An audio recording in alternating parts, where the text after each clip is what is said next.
peopling of the Americas began approximately 35,000 years ago, when nomads crossed a land bridge connecting Asia and North America across the Bering Sea. These people eventually settled down and formed the Maya, Aztec, and Inca civilizations in South America, and countless Native American tribes in North America. Early American life centered around the agricultural Three Sisters of corn, beans, and squash, but everything was about to change with the arrival of the Europeans in 1492. The Columbian Exchange altered life in both the New and Old World, ushering in a new age of transatlantic trade. Through conquistadors, the encomienda system, and foreign diseases, Spain laid claim to vast tracts of American soil, including the people who inhabited it.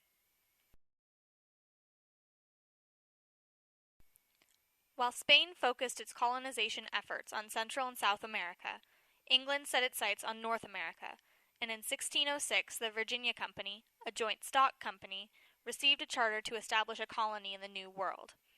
Thus, Jamestown, Virginia became the first permanent settlement in North America. The colonists' early years were marked by hardship. Jamestown was a hotbed of disease, and food was extremely difficult to come by. The situation worsened when the First Anglo-Powhatan War broke out in 1610. This marked the beginning of European conflict with the Native Americans. Virginia's saving grace was tobacco, which allowed them to enter into the lucrative trade of the time. Another beneficiary of tobacco cultivation was Maryland, which was founded in 1634 by Lord Baltimore as a haven for persecuted Catholics. The only colony formally established by England was Georgia, whose purpose was to serve as a buffer colony against the Spanish settlements in Florida. In 1620, a group of pilgrims or separatists boarded the Mayflower in hopes of creating a settlement in the New World where they could practice their religion as they saw fit. Before stepping on to Plymouth, Massachusetts, the Pilgrims signed the Mayflower Compact, which set a standard for later American constitutions.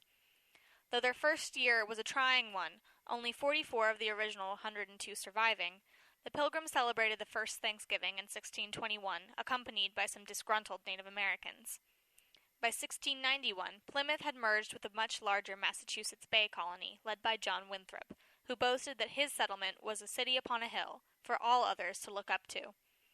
Religion was the focal point of New England life, exemplified by the creation of the New England Confederation in 1643, made up of 4 puritanical colonies.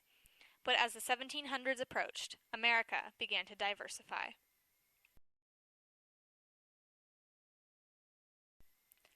Despite its flourishing tobacco economy, life in the Chesapeake region was far from ideal. The population had a 6-to-1 male-to-female ratio, which left many young men frustrated and unmarried. In addition, many of these men had come to America as indentured servants who were promised land at the end of their service. But this promise was often broken, leaving many men destitute. In 1676, Nathaniel Bacon led a few thousand of such men in a rebellion against these harsh living conditions. 18th century America was characterized by the rapid expansion of the slave trade and the plantation economy in the South. This created social stratification in the southern colonies. During this time, New England seemed to be a perfect place to live. Families were stable, the average life expectancy was longer, and women enjoyed more rights. This culture was maintained by strict Puritan law, as exemplified in Nathaniel Hawthorne's The Scarlet Letter. However, New England is also the home of the Salem witch trials, one of the most outlandish legal events of American history. By 1775, England ruled 32 colonies in North America, with a population of around 2.5 million people. Germans, Scots-Irish, French Huguenots, Swedes, and Scots Highlanders entered into the social mix, making it difficult to define what an American technically was. Colonial America offered a chance at a better life. For the most part, if you worked hard enough, you could move up the social ladder. Triangular trade emerged, with merchants sailing between New England, Africa, and the West Indies, trading rum, slaves, and molasses along the way. 1734 brought the religious explosion of the Great Awakening, led by the preachers Jonathan Edwards and George Whitefield. Political communication began to increase, through books, pamphlets, and of course newspapers.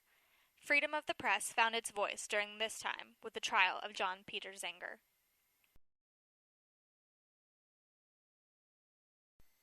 Up until the 1700s, the presence of French colonies in Canada did not pose a problem for the British, but when Louisbourg was ceded to France, the colonists were outraged. Precipitated by Washington's battle with the French in 1754, the French and Indian War, or the 7 Years' War, ended with the Peace Treaty at Paris of 1763, in which the French were completely removed from North America, creating the impetus for France to aid the colonists in the Revolutionary War.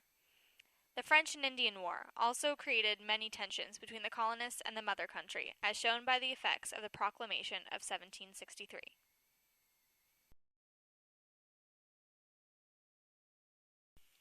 As soon as the first colonists set foot in America, the Revolution was underway.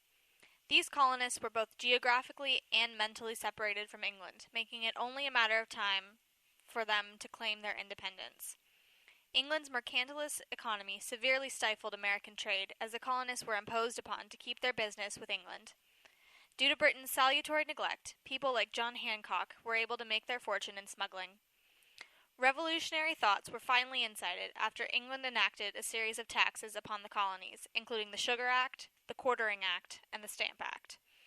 The colonists took up the cry, "No taxation without representation," to which the British offered the solution of virtual representation, which would not do. There were only so many wrongs the colonists could endure before violence broke out, which came on the evening of March 5, 1770. 60 Bostonians were harassing a group of approximately 10 redcoats. One thing led to another, and troops opened fire, killing 11 civilians. This Boston Massacre became an illustration of the necessity of revolution. The colonists continued to voice their grievances, as evidenced by the Boston Tea Party, but England's only response was the introduction of the Intolerable Acts in 1774. With the battles at Lexington and Concord in April of 1775, the shot heard round the world was fired, and the American Revolution began.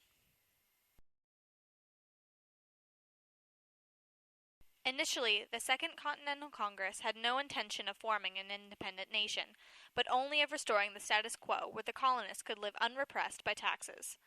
Their most important decision was the selection of George Washington as commander of the army.